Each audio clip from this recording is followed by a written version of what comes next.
Hey, how's it going? This is Dave, and it's another episode of Jumpstart. This one's for Friday, October 3rd, 2008. Today, we're going to look at some of the cool levels that you guys have been uploading now that the beta process has started. We're going to interview one of our beta testers, Richard, and see what his favorite level is and why. And we're going to look at a question that I asked about user-generated games, and it was featured on a podcast called One Up Yours this past week. So, Atmosphere Beta, we're starting to send out invitations. If you've signed up, hopefully you're going to get it within this week or the next week. So thank you for your patience and support. And it's been great to see all the stuff that you guys are beginning to create and all the feedback coming in through the feedback forums. We really appreciate that. We're watching it constantly and playing through your levels and reading all the feedback. And it's been great. It's been awesome. So thank you so much for that. So on Tuesday we did a top 5 level countdown, but today we're just going to look at some of the cool levels that we've really enjoyed and we wanted to share with you guys to check out.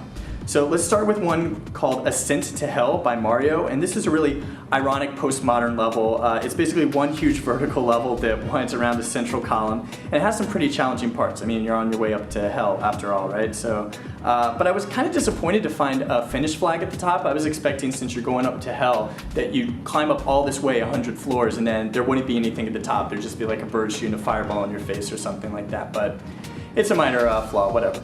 So another level we had fun with was one called Enjoy by Deseba. And Deseba, I don't know how long you spent on this level, but it's one of the very biggest levels that we've ever seen, and I think you might be illegally insane, so you might want to get that checked out. But yeah, this level is enormous and has some really great ideas, really nice work.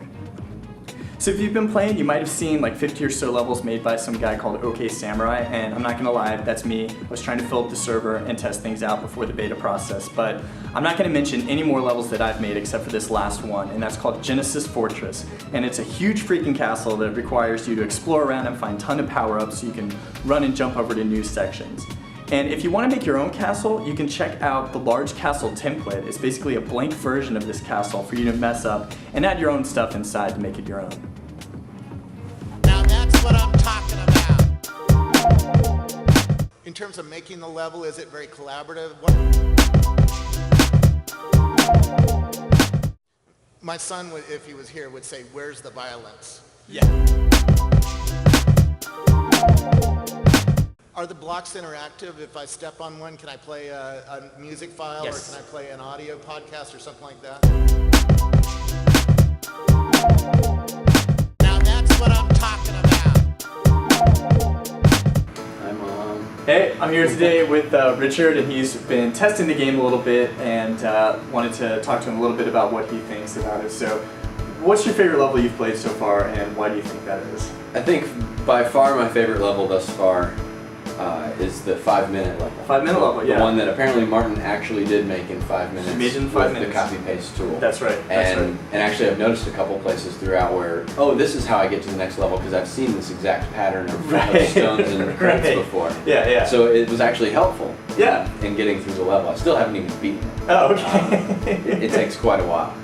That's good. I enjoyed it a lot because of kind of the vastness of it. Yeah, it's huge, yeah. You can see so far that you actually can't tell what's there anymore. You can just tell that there are little specks of things on the horizon. Right. Both above and below and all the way out to the side. It's really just, right.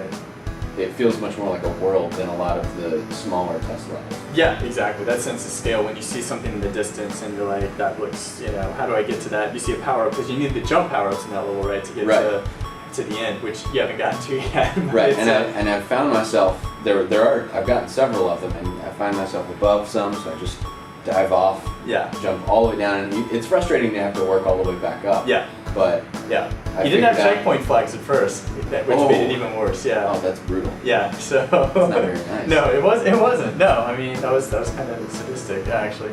Yeah. Well, that's cool. All right, I think that's it. Thanks a lot. Appreciate it. Cool. All right. Okay, so to end up the show today, this is kind of cool. Last week, there's this great video games podcast called One Up Yours, and some of you are probably familiar with it out there. It's awesome. And last week, they answered a question that I sent in about user-created games, and the result was pretty interesting. So let's take a quick listen. This one's from Okaysamurai. This is, will Mario, Resident Evil, and Final Fantasy include make-your-own game creation tools one day? Is that the next logical evolution? I could see Mario, maybe. Not the others. Why not? Why would you see Mario and not the others? I mean, come on, you got to give more explanation than that. Well, You can't just, leave it so out there. Mario's a platformer. Okay. The idea of, I think he's talking about like a make your own Mario level game. I can see that happening. So I can imagine though, like some kind of cool Resident Evil where you were mutating different. like a zombie maker. Yeah, like some kind of cool. You're making different mutated genotypes and like sharing them across. If they and ever they're, like, redid, infecting other people's genes. But like, do you think you could make? I think individual elements rather than entire games. Right. Yeah, so that was kind of cool. So thanks a lot, guys, for answering my question. And yeah, I agree with most of everything you guys said. I think user-generated gameplay, we're going to see it in a lot of small chunks, and Spore was a great example, having these little pieces, whether you're making your own character or weapon or map or whatever, and having that somehow thrown into the general player community and have them experience it, I think is really where things are going. Yeah, and it was cool to hear. I loved the idea of the make your own zombie virus, make your own strain of that. But I think that was Garnet's idea. That's a fantastic idea, and that's something we might have to try to include in the zombie apocalypse pack one day. We'll see. So thanks for the idea. And yeah, it was cool to hear them say that the one idea that they really thought could work was to make your own Mario platformer game, because that's essentially what we're trying to do with Atmosphere. So it's kind of cool to hear and reassuring to hear that that's something that they think could work. So hopefully what we're building lives up to those expectations. And yeah, so I think that's it for today. Thanks guys so much for watching, and make sure to subscribe on the RSS feed. I think it's on this side. Wait, if the video's on here, then here's the sidebar. So yeah, it'd be down here. The RSS feed is down there for iTunes and for journal entries and all that fun stuff, so you can get all the new video updates and tutorials and news about Atmosphere. And enjoy the beta. If you guys have signed up again, it's going to be coming. You're going to be getting your invites soon if you haven't already. So thanks for that, and can't wait to see what you guys continue to build and all the feedback coming in. We really appreciate it. So that's it for today. Thanks so much for watching, and have a great weekend.